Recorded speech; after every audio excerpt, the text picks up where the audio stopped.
2. Void Miner. Break the Line. Prelude. After Bellwether. Space was quiet again. Arg sat in the dim light of the Dust Widow's cockpit, staring out at the stars scattered across the black like broken glass. No alarms, no reactor warnings, no rushing against impossible odds to keep the ship, or himself, alive. Just a long, slow drift between jobs. A deep silence that wrapped around him like a familiar, worn-out coat. He flexed his left hand absently, still feeling the faint ache from burns that had mostly healed. The doctors at Ceres Station had called him lucky. Arg wasn't sure he agreed. The Bellwether reactor had nearly killed him. A few seconds slower on that last EVA patch job and the Dust Widow wouldn't even exist anymore. Just a smear of radiation and frozen metal drifting through the belt. But here he was, alive. Broke, but alive. The upgrades had eaten through most of his payout from that nightmare job. New engines, improved rad shielding, upgraded coolant loops, and a mid-grade AI nav suite named Iona that still sounded too polished for his tastes. The ship was faster now, tougher in the right places, and still just barely holding together everywhere else. Arg pulled up his latest mining logs. 3 weeks in the belt, running low on rations. Hull stress points hovering close to redline, but the ore hold, full. The Widow hadn't let him down this time.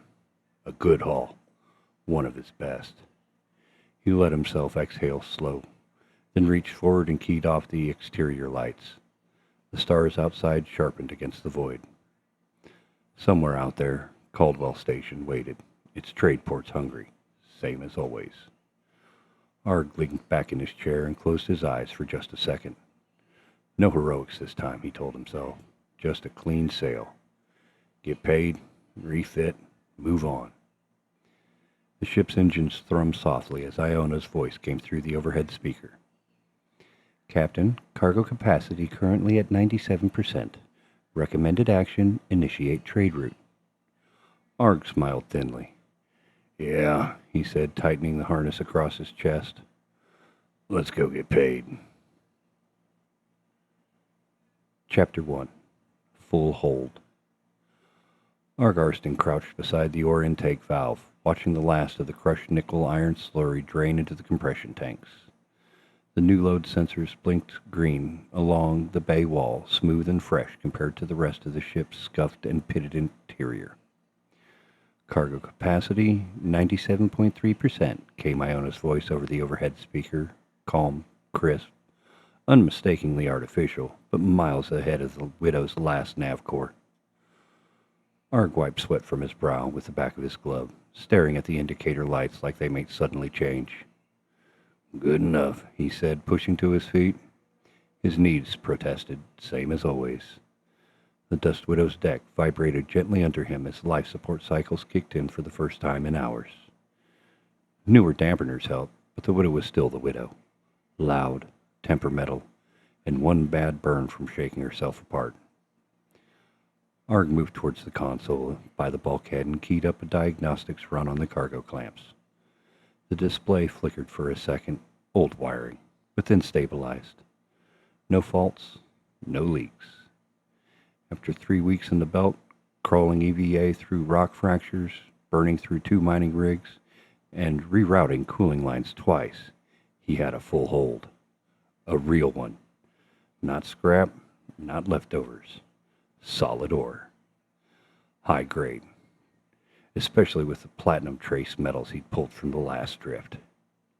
His fingers hovered over the comm panel. Iona, he said. Set course for Caldwell Station, the standard trade lane. Optimize for fuel efficiency, but keep reserve thrust open. Course plotted, she replied. ETA, 48 hours, assuming no trajectory corrections. The Widow's drives began to spool up beneath his boots. Smooth, smoother than before. Another reminder of the upgrades.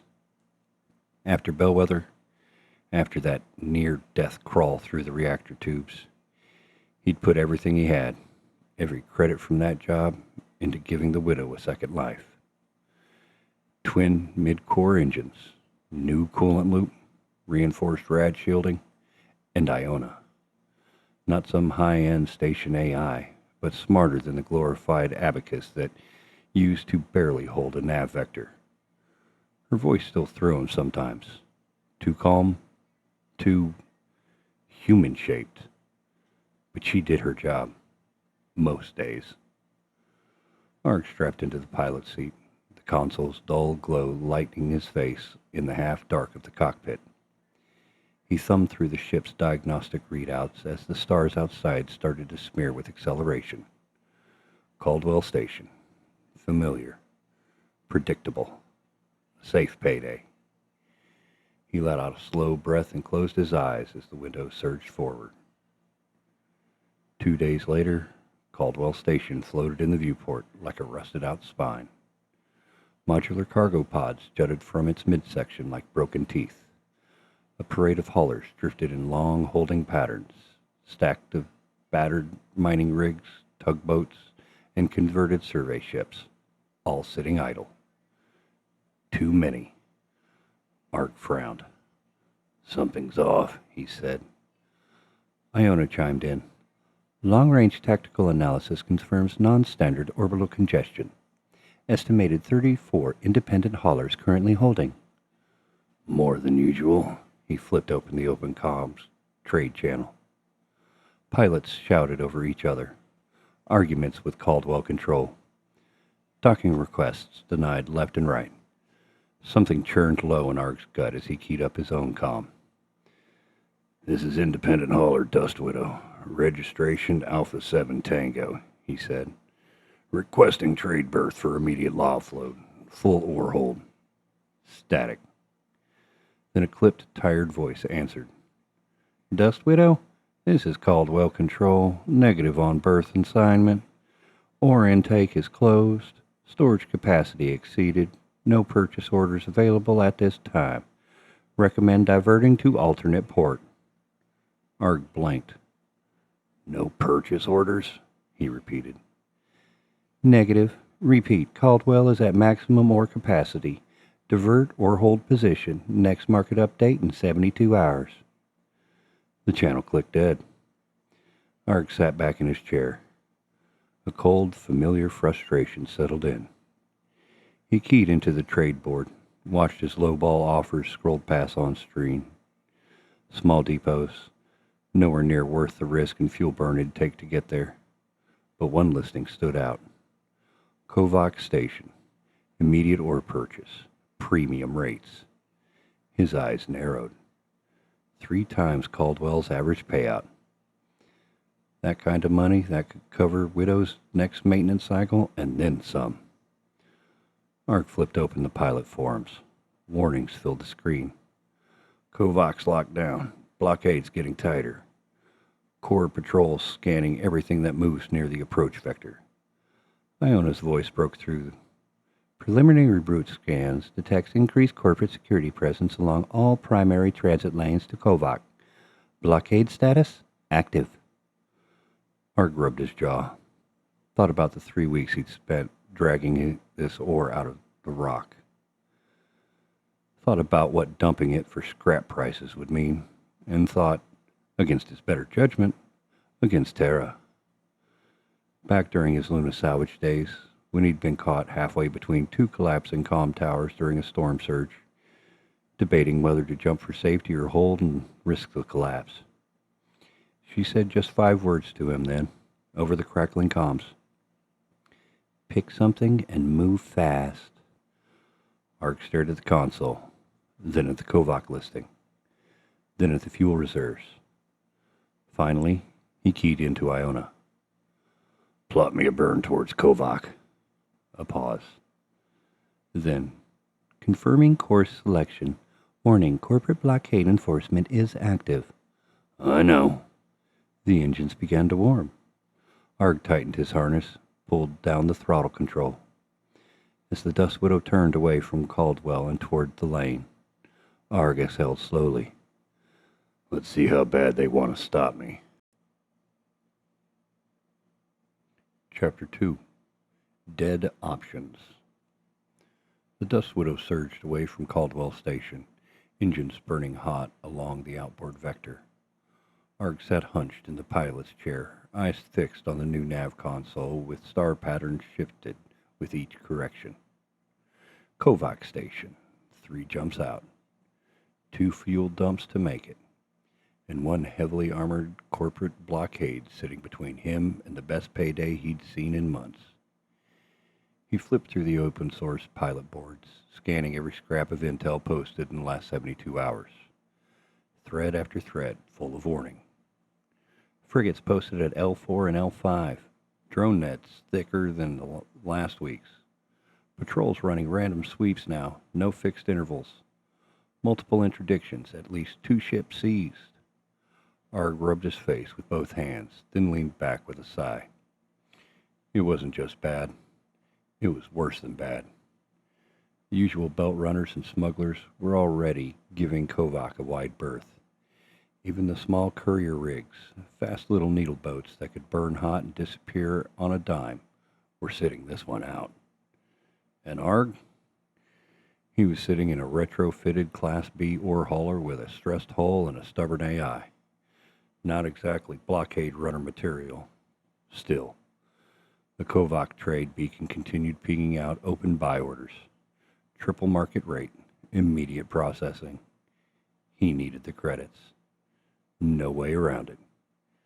Down in the maintenance bay, Arg started stripping every ounce of non-essential mass he could find. Out went the secondary water reserves. Non-critical shielding panels came off. Even the spare docking clamps for external tow rigs, gone. As he worked, muscle memory took over. Each tool grip, each bolt turn. The sound of old metal giving way under stress were oddly comforting, familiar. He barely noticed the thin layer of sweat forming under his collar. Didn't care about the new bruises from knocking his knee against the storage racks. He just worked, like always. He pulled back, surveyed the cleared-out compartments, and nodded once. "Every kilo counts," he muttered. "Confirmed," Iona's voice said over the base speaker. "Mass reduction at 1.9 metric tons. Estimated thrust-to-mass ratio now at 1.13 standard." "It'll have to do." Back on the bridge, Arg queued up internal power routing. He took most of the reserves from environmental regulators and dumped them into the main engines and maneuvering thrusters. Grav dampeners would lag under sudden burst, but he'd take bruised ribs over a missile lock any day. The fuel gauges weren't encouraging. Enough to make the run. Barely. If he screwed the burn timing, or he had to double back, it would leave him cold and drifting with a full hold and no way out. Arg sat staring at the empty nav map for a long minute, then pulled up the encrypted side channel from the old Belt Runner forums. A private contact pinged back. Dalek. Arg hadn't spoken to him in, 4 years? Maybe 5? Last he heard, Dalek had retired somewhere past the range points, old smuggler's trick. Disappear when your luck runs out. Arg sent the message anyway. "Need a thread through Kovac's perimeter. Got a full hold. Can't risk main lines. Any gaps?" Minutes passed. Arg wasn't even sure the line was still active. Then, from Dalek. "You're an idiot, but yeah, there's a small hold during shift change. Small, dirty. You'll hate it." Arg grinned despite himself. Old belt wisdom. If Dalek hated something, it probably meant it worked. Another ping followed. 15-minute window. L2 orbital shadow. Patrol grid resets between Frigate Echo and drone buoy Delta. You get seen, they'll burn you down before you can blink. Arg keyed into vector. It wasn't pretty. Narrow orbital path through a debris field left over from some ancient satellite grid, combined with thermal blinding spots from station shadowing. "You're really doing this," he muttered to himself, out loud this time. Iona's voice answered like she'd been waiting. probability of survival remains below 15% based on current parameters. Better than usual, he said. He stared at the nav screen a moment longer, then keyed the burn sequence. The Dust Widow's drives rumbled under him, the old ship straining under the redirected power. Acceleration climbed. Temperature warnings popped in the corner of his vision, already flirting with the red. Arg strapped in tighter. All right, he said. Let's go piss off a corporation. The Widow surged toward Kovac. Chapter 3. The Long Burn. The Dust Widow roared under full thrust. Engines pushed hard enough to rattle loose anything Arg hadn't bolted down twice. The ship's vibration wasn't the usual background hum. It was a full-blown body tremor, crawling up through the deck plates and into Arg's bones. On screen, the nav plot showed his course slicing a dangerous narrow curve through an open belt space, angled for orbital shadow behind Kovac Station's L2 marker. Time to intercept, 5 hours. Fuel reserves, already dropping faster than he liked. Arg scanned the cooling system readouts. Core temperatures edging higher with every percentage point of throttle. He leaned forward in the chair, cracking his knuckles out of habit. Iona, he said, voice tightly. Recalculate fuel efficiency curves. Give me max range with burn priority focused on Delta V and not thermal safety. Warning, she replied flat as always. That configuration risks main engine containment stress beyond recommended threshold. Not asking for a lecture, Arg muttered. Just give me the damn numbers. Recalculating. Arg rubbed his face, staring at the viewport. The stars out here looked sharper, more hostile, when you were pushing this hard. Faint gas clouds drifted along the outer rim of the field, light years away, indifferent to him and his problems. As the Widow burned on, Arg's mind drifted, not to the blockade, not to the odds, but to her. Terra. Memories didn't creep in slowly anymore. They came like impact events. 1 second he was staring at a fuel readout, and the next, he was back in that Luna apartment. Her boots were by the door. Her tablet sat charging at the small kitchen table, its cracked screen lit with a half-finished nav equation. Her laugh, quiet, low, echoed in his ears as she teased him for burning dinner again. It always hit during long burns, the quiet hours, the drift. That's when she found him, back in reality. Proximity sensors pinged faintly. Nothing military yet, just old orbital debris drifting far off his port side. Arg tapped the console, forcing his focus back to the task at hand. Throttle readouts flickered yellow. Coolant flow surged into the red. Not great, not fatal, yet. He dug through the pilot forms again just to double-check Dalek's intel. The 15-minute patrol shift change was confirmed by 3 other independent runners, most of whom had either run cargo smuggling ops or been caught trying. It wasn't a hole you flew through because you wanted to. It was a hole you flew through because it was the only one left. Iona's voice broke the quiet. Captain, orbital vectors indicate target arrival within projected margins of error, assuming burn continues. How bad's the margin? Approximately 700 meters clearance if external variables remain stable. Arg gave a dry chuckle. Nothing like a wide safety net. He pushed the throttle another notch past recommended. Hull stress alarms pinged. Coolant flow rattled. The Widow bucked once hard enough to knock a loose tool off a maintenance shelf behind him. Arg gripped the console yoke tighter. Come on, girl, he said just under his breath. Just hold together a little longer. As the stars stretched in his viewport and the Widow screamed along her vector, Arg pulled up the blockade perimeter map one more time. 3 frigates, dozens of drones, 2 active targeting satellites, and a long history of independent pilots who'd never come back after trying stunts like this. Arg leaned back, feeling the vibration in his chest. This was stupid. This was suicidal, but it was also the only shot he had. He exhaled slow. Set final approach vector for the L2 shadow gap, he told Iona. Confirmed, she answered.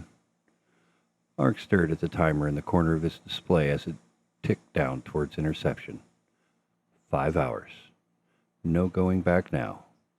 The Widow burned on, deeper into corporate space, and toward whatever waited for him on the other side of the line. Chapter 4. Eyes on the Grid. The first sensor ping hit just after Arg crossed the L3 marker. A long, slow sweep. High gain, wide band, low resolution. Corporate. They weren't actively targeting just yet. Just sweeping out the outer approach vectors like a bored predator sniffing at the air. Arg killed his external transponder and shifted the Widow's signature profile to passive. All non-essential systems dimmed. Cabin lights went low. Air recycling throttled to minimum. Internal power draw reduced to bare bones. The ship went quiet. Real quiet. Arg's breathing sounded too loud inside his helmet. Iona's voice dropped to a near whisper over the comm. External emissions profile at 6% baseline. Thermal bleed within acceptable decoy range. Good, Arg whispered back. Keep it that way. He leaned over the console, switching to manual thruster controls. From here on, every movement would need to be soft, controlled, slow. One wrong vector push and the Widow's heat signature would light up like a flare. On the nav screen, 3 red blips pulsed in lazy orbit along the Blockade perimeter. Frigate Echo, Frigate Lima, and the lead ship, Frigate Alpha, holding just outside the main trade lane. Even from this distance, Arg could see their sensor cone projections sweeping wide arcs across the belt space. He checked the clock. Still another 40 minutes before Dalek's projected shift change. Arg closed his eyes for a moment. In the dark like this, with the ship cold and silent, his mind did what it always did. Wandered. Luna, again. Cold air cycling through their apartment, Tara sitting cross-legged on the floor, soldering leads into an old relay core, music playing low in the background. Her goggles pushed up on her head. Her tiled smile when she noticed him watching. You're burning daylight, she said once over he hesitated too long over a risky EVA job. He could still hear it, the way she said it. Like waiting was worse than danger. Arg opened his eyes, pulse steady. The Widow floated dark and dead in space. Out there, corporate eyes hunted.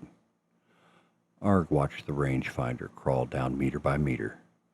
A faint motion alarm pinged on the lower console. He froze. One of the patrol corvettes was breaking off its usual pattern. Trajectory shifting, coming closer. Arg cursed under his breath and powered down even further, dropping life support flow until cabin temps started to fall toward freezing. Condensation formed along the bulkhead edges. His breath fogged inside the helmet. Another sensor sweep passed over them, closer this time. Iona's voice spoke, low and flat. Frigate Echo altering course. Estimated closest approach 900 meters in 20 minutes. Arg's hand tightened around the console grip. Any active scans? Negative. Passive sweeps only. For now. 900 meters. That was way too close for comfort. But running now would guarantee a lock, so Arg sat still, silent, frozen, counting the minutes. 1, 2, 3. Another sensor sweep washed over them, sharp enough that it made the Widow's comm relays twitch with static. Arg held his breath until the readings faded. After what felt like forever, the frigate slowly adjusted course again, drifting back towards its previous patrol lane. Iona's voice chimed. Proximity threat now decreasing. Arg let out the breath he'd been holding, slow and controlled. A cold sheen of sweat clung to the back of his neck. Fingers numb, he reached out and keyed in a soft systems warm-up, just enough to keep the engines prepped for the next burn. On the nav screen, the countdown to the patrol shift ticked lower. 13 minutes left. Almost time. Arg flicked his fingers and cracked his neck to the side. In the dark of the cockpit, with the widow cold and quiet around him, he grinned to himself. "All right," he muttered. "Let's see if I still remember how to run like hell." Chapter 5. Shift Window. The countdown hit 5 minutes. Arg's pulse stayed steady, but his body was already coiling like a spring. Years of mining runs, emergency burns, and EVA rescues had trained him to live in these moments, the cold pause before things went sideways. He stared at the nav console, watching Dalek's Gap window creep closer. The Dust Widow hung in the dark, silent except for the soft hum of ready power building in her cores. External systems dimmed. Hull temperature artificially suppressed. The Widow's thermal signature was low enough to fool most passive sweeps, but once he ignited the engines at full burn, there'd be no hiding. This wasn't going to be a stealth job. This was going to be a sprint, and survival would come down to seconds. Iona's voice came soft over the internal comms. "Final vector alignment complete. Current trajectory holds at 2-degree margin of error within the calculated success window." 2 degrees, huh? Arg muttered, cracking his knuckles. "That's practically a luxury." He double-checked coolant lines, ran a last-second check on the thrust regulators, then brought up external sensor feeds. Frigate Echo was still swinging wide, its patrol loop arcing away from the primary vector, just like Dalek's outdated forums had said it would. Frigate Lima held near a static waypoint, likely recalibrating its sensor sweep for the upcoming shift change. And Frigate Alpha, the big dog, sat slow and lazy, focusing long-range sweeps toward the far side of the L5 marker. So far, the timing held. So far. Arg's gut twisted. He didn't like relying on "so far." The countdown reached 60 seconds. Arg's hand moved on instinct, strapping himself tighter into the harness. G-forces from this burn would slam him back hard. He popped a small pain suppressant tab under his tongue, just in case. His old shoulder injury, legacy of a torn EVA harness from years back, already ached in anticipation. Iona spoke again. "Warning. Engine core temperature is nearing critical thresholds, even in idle warm-up." "Won't matter once we're moving," Arg replied. "She's only got to hold for one push." Silence filled the cockpit for a beat too long. Arg realized he was holding his breath. He exhaled slow and deep. "This is your fault, Tara," he muttered, not bitter, just stating a fact to the ghosts. He could almost hear her dry laugh in the back of his mind. "Pick something and move fast." Yeah, he was moving. 10 seconds. Arg flecked his fingers across the throttle. The Widow's engines began spooling up from standby. The deck vibrated beneath his boots, a rising growl from deep in the ship's spine. On the nav screen, Iona's vector plot shifted from yellow to green. Ready. 5 seconds. 4, 3, 2. Arg shoved the throttle forward with every ounce of force he had. The Widow surged to life like she'd been shot out of a railgun. Engines screamed at 110% rated output. The sudden G-force hit Arg like a hammer, pinning him to the seat, chest compressed, vision narrowing. Loose tools slammed against the aft bulkhead. Old weld seams in the floor popped with stress. Hull flex alarms triggered instantly. The ship's acceleration curve climbed past safe threshold within seconds. "Structural integrity at 84%, Iona reported over the roar. "Rising thermal load detected. Engine coolant flow maxed." Arg gritted his teeth. "She'll hold." On the forward sensor, Frigate Lima's grid shifted fast. Reaction time faster than Arg liked. A sudden burst of active radar filled the screen. They'd spotted him. Incoming data spikes flooded his console. Target acquisition sweeps. Too late. Arg already had velocity. The Widow powered through, pushing faster than any ore hauler had a right to. Sensor pings painted him from multiple angles. New pursuit vectors lit up. 2 small intercept drones launched from Lima's underside hardpoints, burning fast toward him in an intercept course. Iona flagged them instantly. Drones at 14,000 meters in closing. Estimated weapons lock in 90 seconds. Arg's hand darted to manual thruster control. He kicked the Widow 10 degrees off original vector, dumping just enough lateral movement to scramble their early targeting solution. The ship bucked in protest. Warning chimes rang out, coolant pressures spiking, manifold stress peaking. "Keep feeding the engines," Arg shouted, pushing the throttle even harder. The G-forces blurred the edges of his vision. A proximity alarm screamed one of the drones had pushed closer than expected. Arg reached for the emergency heat dump lever. Iona beat him to it. "Thermal venting, now."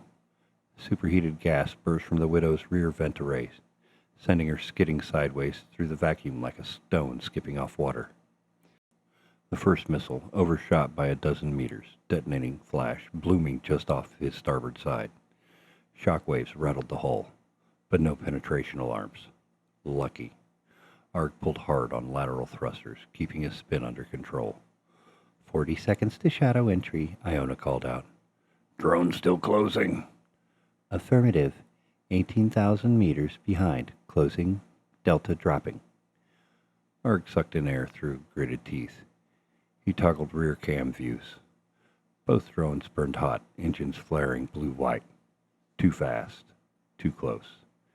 His margin was almost gone. Another missile lock warning blared. Arg toggled the Widow's emergency maneuvering thrusters into a snap roll, forcing the ship into a sharp spin, bleeding speed and breaking the lock line for just a second. Another flash behind him as the second missile detonated wide. Alarms screamed across the board. Frigate Echo's engines lit next, course altering, dumping mass, burning hard to intercept. Arg growled low in his throat. "Not today." Ahead, the L2 debris field loomed large, twisted metal, shattered satellite husks, forgotten station modules, a graveyard of orbital junk, and safety. If he could reach it. 15 seconds, Iona counted down.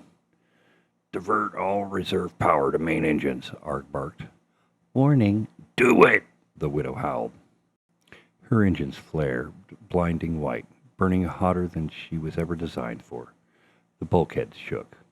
Panels blew out along maintenance lines. A coolant pipe ruptured near aft storage, venting vapor into the corridor. But it was enough. Arg punched through the last few kilometers of open space, skimming just meters above spinning debris fields. The Widow's hull scraped past a broken solar array, one of the old survey satellites, but she stayed intact. Iona's voice called out, calmer now. "Shadow entry achieved. Enemy target systems losing lock." Arg killed the engines instantly, cut all active systems. The Widow slipped into the shadowed chaos of the debris field, vanishing from corporate scopes. Arg slumped back against his seat, lungs burning, body shaking. The Widow drifted dark and cold. Alive. Against the odds, alive. On the nav board, the Kovac station beacon blinked steadily and distant. Arg exhaled a breath he hadn't realized he was holding and managed a tired, half-mad grin. "Let's hope they're still buying." Chapter 6. Run the Rocks. The Dust Widow drifted in total silence. No engines, no active power draw. Just cold momentum carrying her deeper into the L2 orbital graveyard. Beyond the cockpit viewport, twisted wreckage spun in slow, lazy arcs.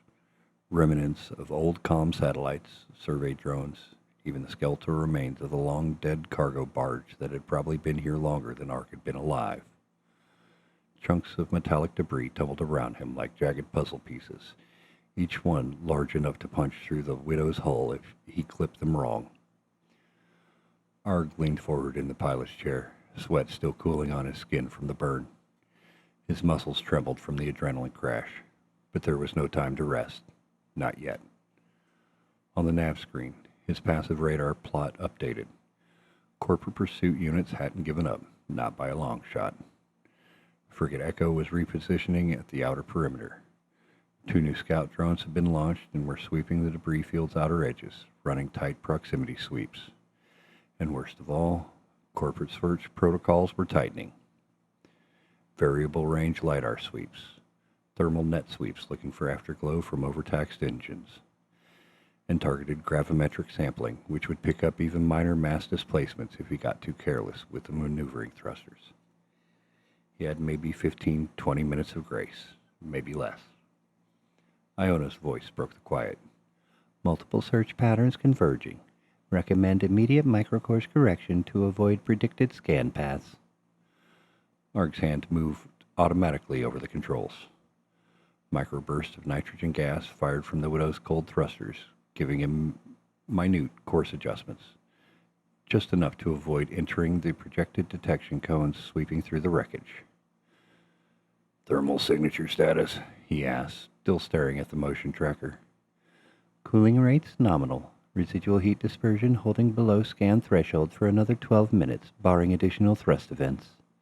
Buy me 15. Working. The debris field grew denser as Arg pushed deeper.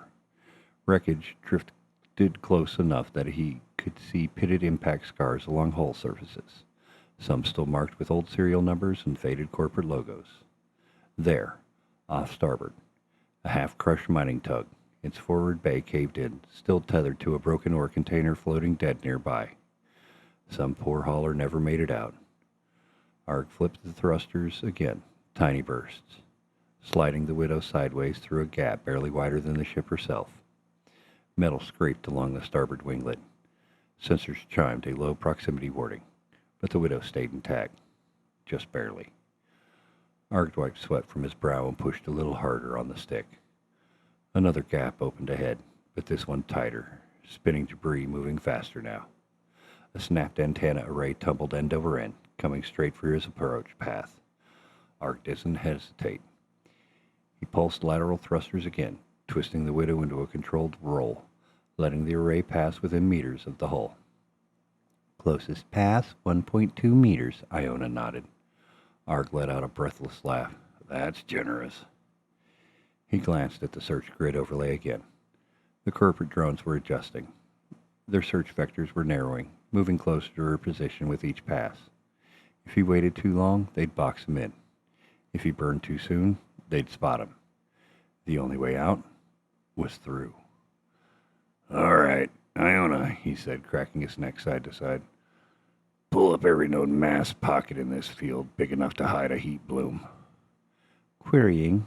3 candidates detected within range, all within 5 clicks. Mark the closest. The display ping highlighted a dense knot of debris less than 2 kilometers ahead, where a collapsed orbital maintenance platform sat crumpled against a tangle of solar panel wreckage. Perfect. Maybe. Arg rerouted minimal power to maneuvering thrusters and began slow drifting toward it, using the natural spin of the debris field to mask his own drift. Every few seconds, he fired another cold gas burst, just enough to nudge himself without kicking up a mass signature big enough for the drones to notice. The seconds dragged like hours. Another proximity ping. One of the drones veered closer, shifting its search pattern. Arg froze, watched as the drone swept past, barely 200 meters off his port bow. Its LiDAR array flickered, but didn't lock. Too much junk between them. Another few meters. Another tiny thruster tap. Inch by inch, the Widow slipped into the heart of the dead platform wreck. Metal pressed in close on all sides. No room for error now. Barely enough space to keep the Widow's vectoral fins from scraping. Iona, Arg whispered. Cut all emissions. Passive sensors only. Understood. Lights dimmed even further. Internal temperatures began to drop fast. Arg could already feel the chill biting through the deck plating. He hugged himself for warmth, eyes never leaving the proximity grid. Search drones slowed outside his new hiding spot. They lingered, moved on, then circled back. Arg's breath fogged in the air. The cold settled deep in his joints. One wrong move now. One microfracture in his hull. One active sensor ping too soon. And this entire run would end with a silent decompression. He wouldn't even have time to scream, though. He closed his eyes for half a second. Tara's voice drifted back again, memories from those old Luna days. Her hand over his, guiding him through his first tight drift EVA, laughing when he flinched at the cold vacuum on his faceplate. "You're overthinking things," she said once, floating there with stars behind her. "Sometimes you just have to move and trust you'll fit through the gap." Arg smiled faintly despite the tension clawing at his stomach. His eyes opened. The nav grid showed a growing blind spot just beyond the next debris cluster. Sensor overlap between two passing drones. It wasn't much, but it was enough. Arg's fingers tightened on the manual thruster controls. He waited until the drone patterns reached their peak separation. Then he pushed. A single sharp burst. The Widow surged forward, gliding like a shadow between the wreckage. No alarms, no locks. He cut thrust again and drifted deeper into the shadow zone, coasting on inertia, knowing it would only buy him a few more minutes. But sometimes, a few minutes was all you needed. Iona's voice cut in. "Projected detection window reopens in 3 minutes. Recommend we prepare for high-speed burn at next opportunity." "Already on it," Arg said, flexing his numb fingers. As the Widow settled deeper into the cover of twisted steel and broken satellites, Arg let out another slow breath. Still alive, still moving. But the next push, that would be the real one. The final sprint to Kovac Station. And there was no guarantee the Widow, or Arg, would survive it. Chapter 7. Breakout Vector.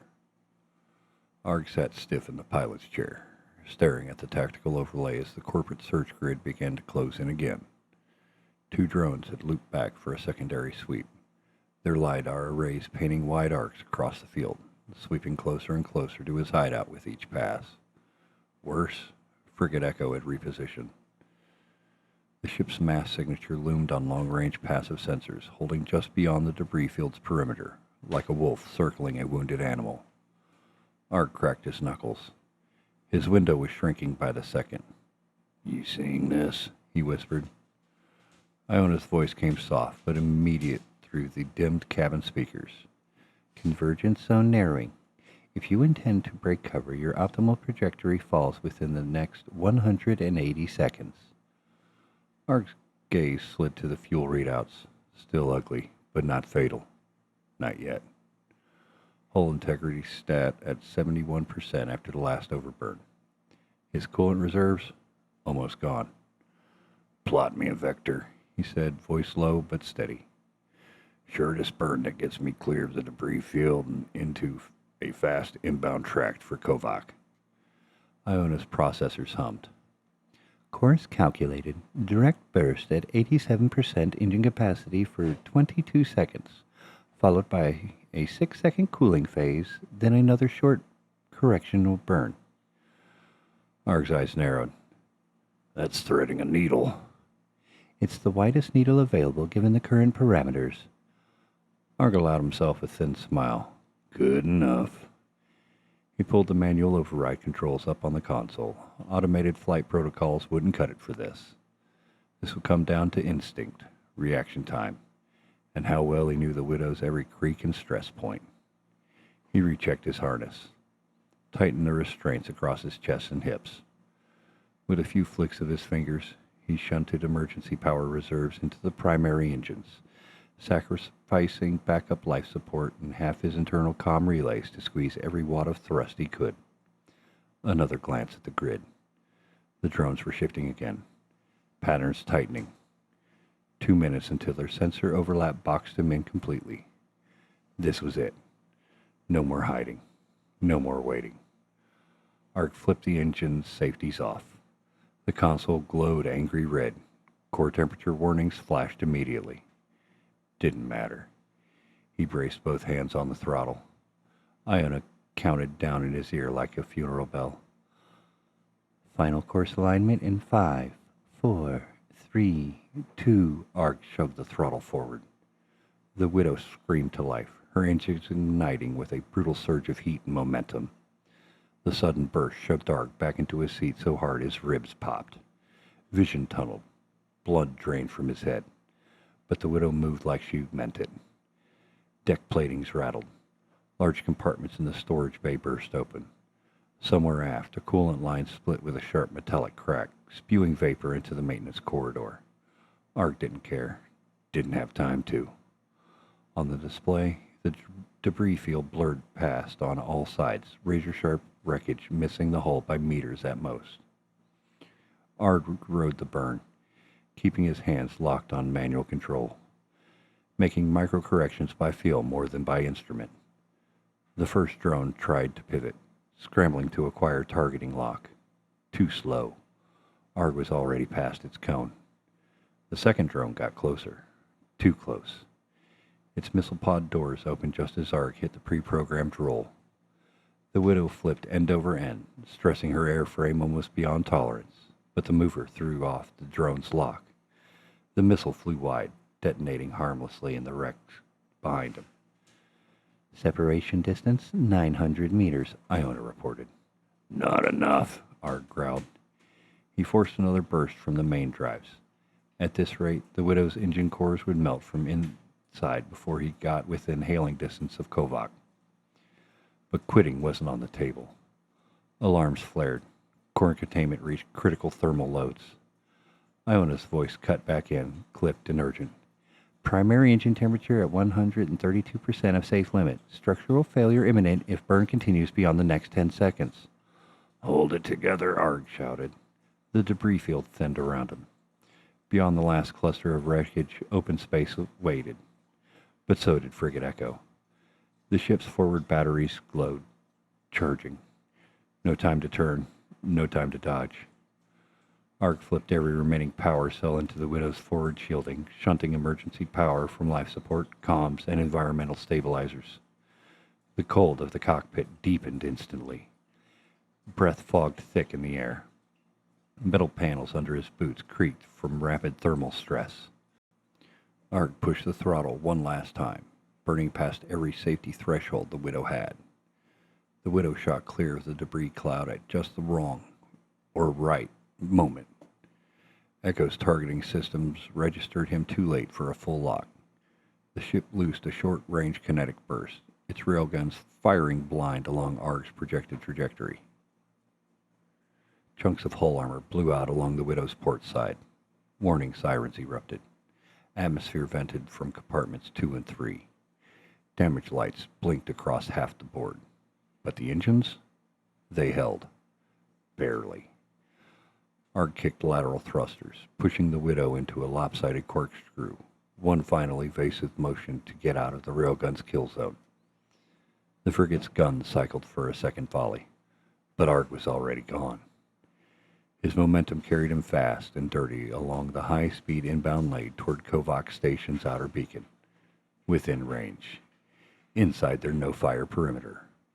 Corporate security wouldn't risk shelling that close to a civilian station, not without clearance from much higher up.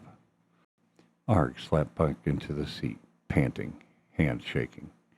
Cabin pressure alarms continued to scream in his ears. He could see sparks from the blown junction box near the port side breaker panel. Iona spoke, her voice ragged but steady. Distance from hostile perimeter, 3,200 meters and increasing. No active pursuit beyond blockade limit. Arg laughed, dry and broken. Then leaned forward, thumbing the battered comm array still functional on backup power. Kovac traffic control, he said, voice hoarse. This is independent hauler Dust Widow, inbound with cargo and damage, requesting emergency docking vector. Static crackled, then Dust Widow, this is Kovac Station. Vector 19 Beta is clear. Welcome. And what the hell did you just fly through? Arg grinned to himself, staring at the cracked viewport glass in front of him. Long story, he said, then punched the Widow towards the safe harbor. Chapter 8. Docking Day. The Dust Widow limped through Kovac Station's outer approach corridor like a wounded animal dragging itself home. Arg watched the docking vector readout flicker and skip across his cracked console screen. Sensors sputtered, half the nav system still cycling errors from the overburn. Coolant pressure sat in the red. Port side hull plating was peeling off in places, venting tiny trails of vapor and debris as she crawled towards the hangar bay. It was, without question, the ugliest approach vector of Arg's life. And it felt fantastic. As the station's outer mooring fields took hold, gravatic clamps pulling the Widow into alignment, Arg slumped back in his seat and finally let himself breathe. Docking clamps locked with a metallic thud that echoed through the hull. The engines cut. The alarms fell silent. For the first time in what felt like hours, the Widow sat still. Arg stayed seated for another long minute, staring at the blackened, cracked, half-flickered console lights around him. His ribs hurt from the G-forces. His shoulder ached from the bracing against the seat straps, and his head throbbed with the start of what promised to be a killer dehydration headache. But he was docked, alive, and his cargo hold still full. That thought alone pulled a tired grin out of him. He thumbed the comm switch to internal systems. Iona, give me a system status. The AI's voice came back with faint static distortion. Its voice processor likely damaged from power surges. Primary life support offline in compartments 2 through 4. Port side coolant manifold breached. Reactor core holding at 63% stability. Navigational array operating at partial capacity. External comms degraded but functional. Could be worse. Probability of catastrophic failure during re-entry exceeded 82%. Yeah, that tracks. Arg pulled off his helmet and stood, stretching muscles that immediately protested. He dug into the emergency locker behind the seat, pulling out a ragged flight jacket that smelled like coolant and copper dust, and slung it over his shoulder. One quick check at the mirror by the airlock confirmed the obvious. Sweat-smeared hair, oil streaks across the face, dark circles under his eyes. Standard miner in crisis look. Perfect. He triggered the manual lock on the airlock hatch. With a series of wheezing groans and hydraulic protests, the outer hatch finally cracked open. Cool, dry station air flooded in, thin and metallic, carrying the unmistakable scent of recycled O2 and burnt ozone. Arg stepped across the threshold into Kovac Station's hangar deck 9 and was immediately greeted by a trio of station deck hands and one very annoyed security officer. You come in hot enough? The officer stood with his arms crossed, an older guy with a grease-stained uniform and a permanent scowl. His name tag read Hollins. And by the looks of him, he'd been working station security since before Arg had left Earth. Little mishap on approach, Arg said, flashing what he hoped passed for a harmless smile. Mishap? Hollis snorted. You must have got half the outer ring screaming about unauthorized approach vectors, and you vented debris across 3 comm relay satellites. Arg shrugged. Guess I'll bill your maintenance crew for hazard pay. That earned him a few muffled laughs from the deckhands nearby. Hollis didn't laugh.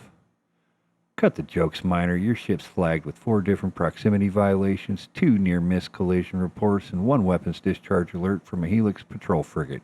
You want to explain why you're flying in here like your ass is on fire? Arg scratched at the stubble on his jaw, debating how much honesty he could afford. Bad timing in the lanes, he said finally.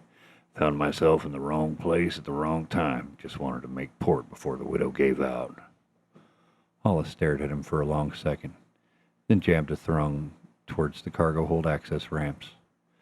Customs will want to see your manifest. You better hope your paperwork's clean. Arg nodded, already making his way towards the aft section where the bulk ore storage sat locked down behind emergency seals. Customs was standard procedure. The real goal was the payout office. Assuming Kovac's buyers were still interested. Assuming no one higher up had flagged him for the mess he'd just made. As he walked, Arg passed another dock worker, stopping mid-task to glance at the Widow's battered hull. People whispered. Miners from other ships stood watching with thin, knowing smirks. Everyone here a new Blockade runner when they saw one, especially when the ship still reeked of burnt propellant and melted hull paint. Arg kept his head down and moved faster.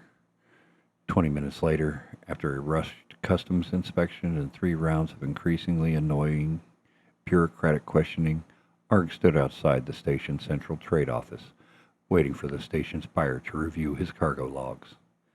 The payout screen on a nearby terminal flickered as station servers caught up with the data transfer from the Widow's busted system. Arg rubbed at his temples. Behind his eyelids, the burn still lingered. The sensation of speed. The sound of alarms. Tara's voice, ghost-like, still drifted through the back of his mind. Pick a direction and move. He moved.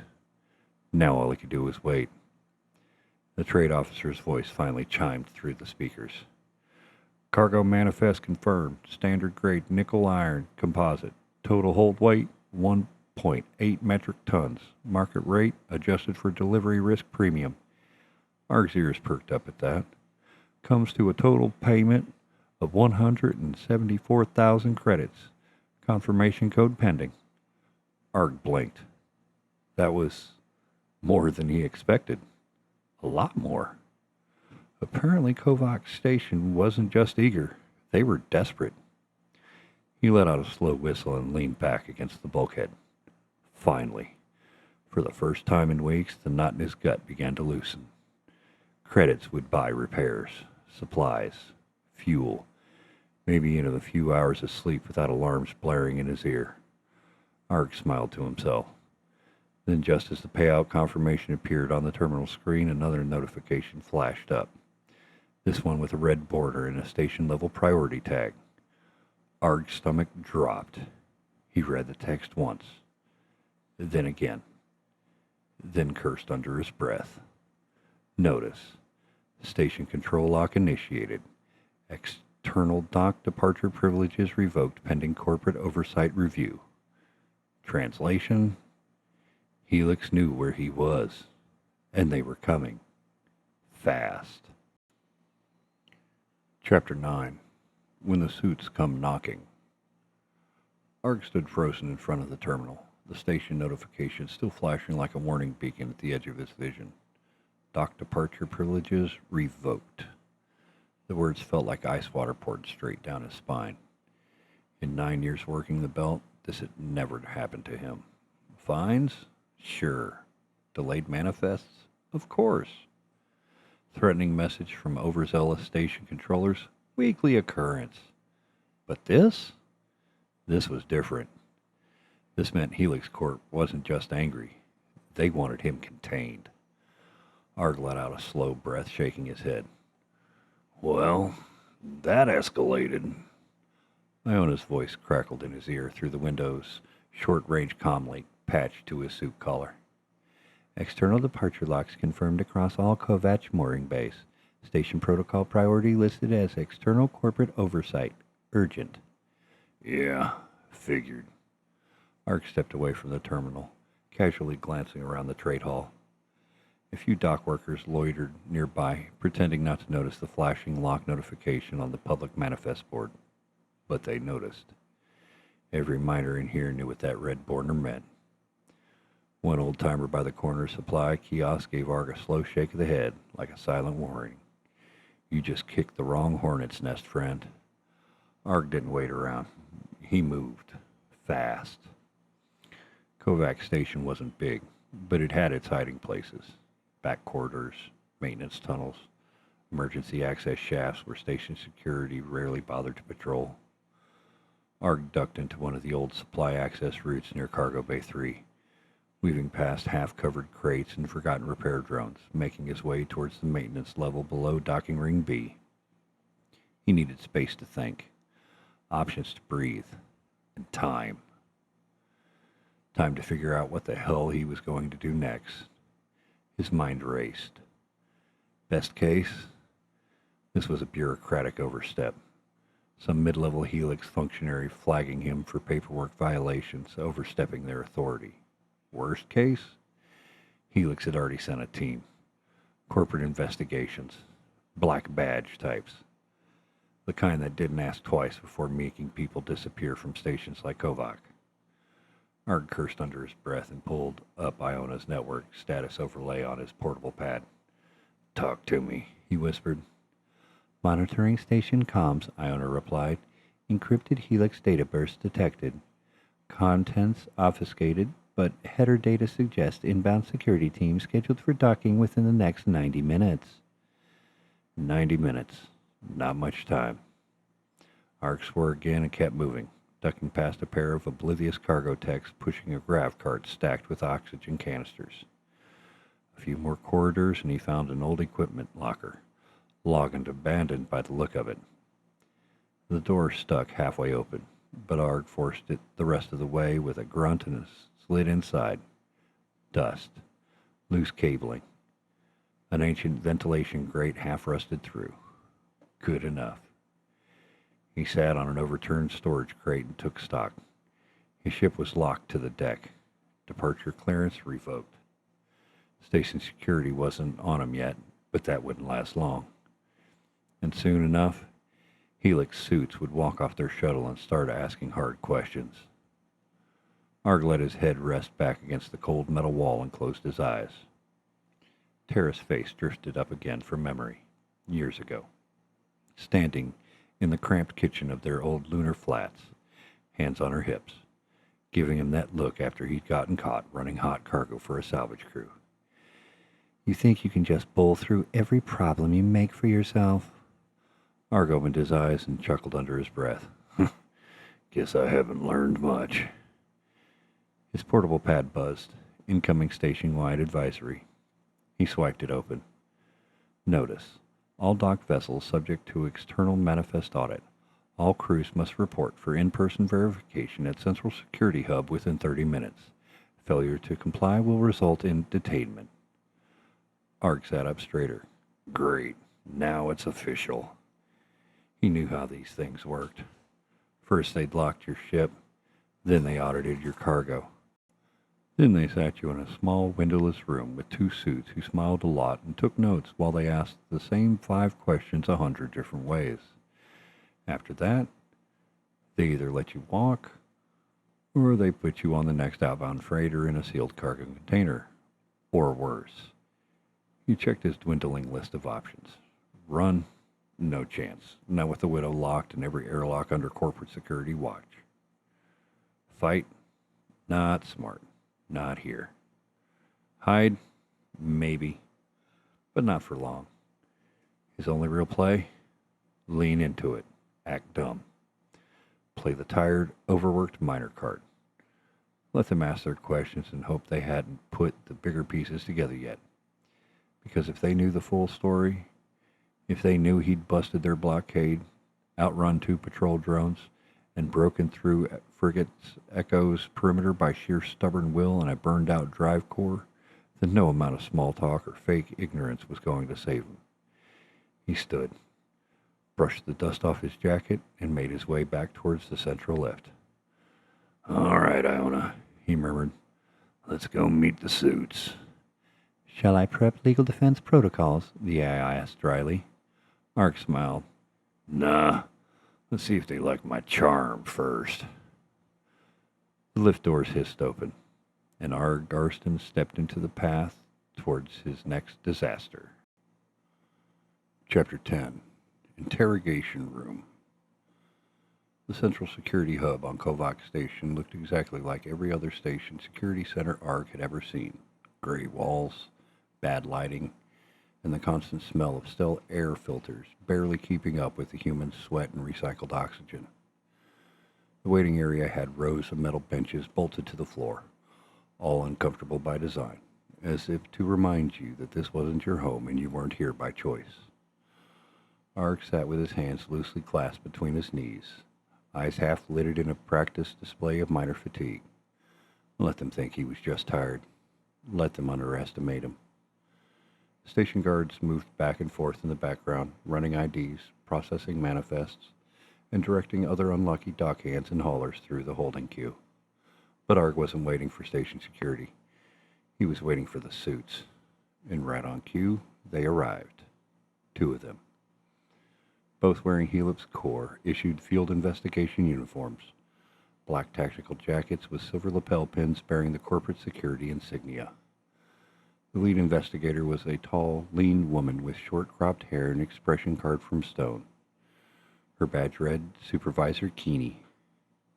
Her partner, a thick-set man with deep-set eyes and a permanent scowl, carried a portable data slate under one arm. His badge, Ops Analysis Wexler. Keeney walked straight towards Arg like she'd been hunting him for weeks. "Arsten," she said flatly, "you're coming with us." Arg stood slowly, giving her just enough of a pause to suggest exhaustion but not defiance. "Didn't realize I had a fan club," he said with a dry smile. Neither of them laughed. Keeney turned on her heel and led the way toward one of the private interview rooms down the hall. Wexler followed close behind. Arg went willingly, for now. The interrogation room was textbook corporate design. One metal table bolted to the floor, 2 chairs on one side, one on the other. A single overhead light set too bright for comfort. A wall-mounted observation screen, dark for now, but Arg knew better. Somebody was already watching from the other side. Keeney sat across from him, sliding a small hollow recorder onto the table and activating it with a tap. Wexler took the seat beside her, already scrolling through Arg's flight logs on his slate. Arg settled back, resting one ankle on the opposite knee. "Before we start, you want me to sign something? Waive my rights? Confess to crimes I haven't heard about yet?" Keeney didn't blink. "This isn't a criminal proceeding, Mr. Arsten. This is a corporate operations inquiry. You're under investigation for regulatory violations, breach of interstate transit protocol, and obstruction of Helix Corps security protocol operations." Arg lifted both hands, mock surrender. "Wow, all that? I must have had a busy day." Wexler grunted, but didn't look up from his slate. Keeney leaned forward. "Walk me through your last 72 hours. Arg let out a long, slow breath, then shrugged. "Pretty simple, really. Picked up a load out near Sector 14, Lima. Ran standard extractions op for, 6 days? Ran into engine trouble on my way inbound. Pushed hard to make it here before total core failure. Ended up overshooting my approach lane by a few clicks. You know how it goes." Keeney stared at him like he was trying to decide if she wanted to believe him or break his kneecaps. "And the part where you crossed an active Helix blockade perimeter?" Arg blinked, then tilted his head like he was hearing the term for the first time. "Blockade? Hadn't heard there was one." Wexler snorted. "You expect us to believe that?" Arg shrugged again. "Look, I'm just a miner. I don't check the corporate bulletins every morning before breakfast. If your blockade was so important, maybe you should have put up better signage." Keeney tapped a finger against the hollow recorder, still running. "Flight path analysis shows you executing a high-thrust burn from inside the L2 debris field. 3 drones logged pursuit events with active weapons lock. Frigate Echo flagged you for evasive maneuvers at dangerously close range." Arg gave a tired laugh. "Yeah? Funny how things escalate when your ship's about to blow a reactor seam." Keeney's eyes narrowed. "So you're telling me that this was all just mechanical failure? Coincidence?" "Bad luck," Arg said. Wexler tapped the slate. "Funny how your bad luck lines up in a window of exactly 12 minutes between Echo's patrol shift rotation and Lima's radar realignment cycle." Arg raised his eyebrows. "I mean, it sounds like you guys have some scheduling issues." The air in the room got colder. For a long moment, nobody spoke. Keeney finally leaned back, folded her arms. We could impound your ship, she said evenly. Freeze your accounts, hold you here for a formal transport violation hearing. That's 6 weeks minimum on a case backlog this size. Arg met her with a gaze without flinching. And I could file a pilot's grievance for harassment and endangerment. Pretty sure I didn't fire any weapons. Can't say the same for your drones. Wexler's jaw twitched. Keeney exhaled slowly, then stood. She tapped the hollow recorder again and shut it off. Here's how this works, Mr. Arsten. You're going to stay docked. You're not going anywhere. Your ship stays under hold order until Helix decides what to do with you. Sounds cozy, Arg said. We'll be in touch. Keeney and Wexler left without another word. Arg waited until the door sealed behind them before letting out the breath he'd been holding. He stood, stretched, and rolled the stiffness out of his neck. This wasn't over. Not by a long shot. But for now, he wasn't in a cell. And that meant he still had moves left to make. Arg headed back toward the docking levels, mind already returning 3 different escape scenarios. If Helix thought they'd boxed him in, they hadn't seen what a quarter miner could really do. Not yet. Chapter 11. The Offer. Arg paced the narrow confines of Docking Ring B, hands stuffed deep in his jacket pockets, eyes darting between maintenance crews and passing dock workers. The widow sat behind a sealed bay door, her status lights still locked amber under station control authority. He'd already checked 3 different times. Still no flight clearance. Still no release code. Still boxed in. Iona's voice crackled quietly over the patched-in internal comms on his wristpad. New data updates on departure clearance. External station access remains restricted to authorized maintenance only. Arg grunted. Figures. He moved away from the main docking lane, slipping past a row of stacked cargo containers and ducking into a half-lit corner of a loading bay observation deck. From here, he could see part of the station's outer ring through the viewports, stars distant and cold, with Helix patrol shuttles still holding perimeter positions beyond visual range. No way out. Not yet. Hey, Arsten, a voice came from behind. Low, measured, too familiar to be random. Arg turned. A man stood leaning against the bulkhead near the maintenance access ladder, mid-40s, with weathered skin, dark eyes, and a Kovac utility patch on his shoulder. His name was Roland Chu, freelance operations broker, part-time cargo fixer, full-time headache. Arg narrowed his eyes. Chu? Word gets around fast, Chu said, pushing off the wall and walking over.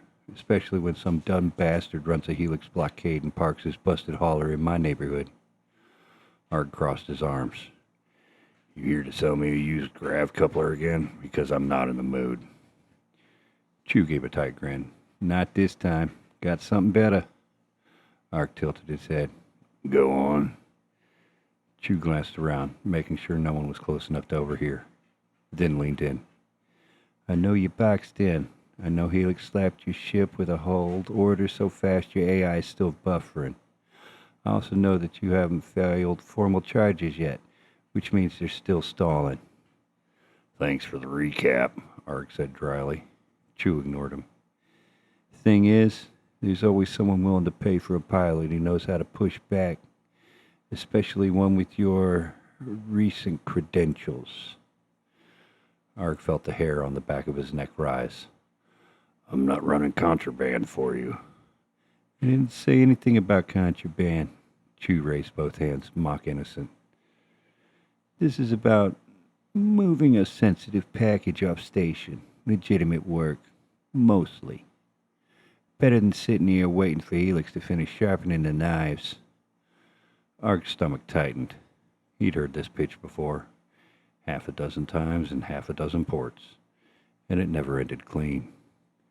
Not interested, he said, starting to turn away. Chu's next word stopped him cold. Suit yourself, Chu said, stepping back. But you might want to know, Helix is submitting your name to their external risk board. Arg froze mid-step. He turned slowly. What? Chew's grin faded. Just heard it from one of my guys over in comms control. Standard procedure when someone burns through one of their blockades and embarrasses a patrol frigate doing it. If your name makes the board, you won't just be stuck here. They'll blacklist you station side, void your transport license, maybe worse. Arg's jaw clenched. A Helix wristboard submission wasn't just a slap on the wrist. It was a corporate-level threat designation. Once you were flagged, every Helix-controlled port in the belt would deny you dock clearance. Your ship wouldn't get refueled, your cargo wouldn't get bought, your contracts would evaporate. You'd go from being an independent hauler to a non-entity, a ghost, a target. Risk board reviews happen within 48 hours, Chew added almost casually. After that, you're done. No station from Mars to Titan will touch you. Arg stared out the viewport again, out toward the void. Options narrowed like a noose. Run? Couldn't. Negotiate? Already tried. Wait it out?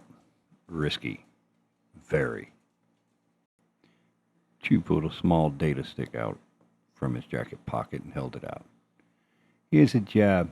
I'm not saying you have to take it. Just maybe read it over. See what you think. Arg hesitated for half a beat, then snatched the stick and pocketed it without another word. Chew gave him a lazy two-fingered salute and disappeared back into the maze of cargo stacks. Arg stood alone for a long time, watching the empty stars, feeling the pressure build. Then with a muttered curse, he turned on his heel and headed back towards the Widow. He needed to read the file, and fast. Because if Chew was telling the truth about the risk board, Arg's clock was already running out. The end of Part 1 of Void Miner. Break the Line.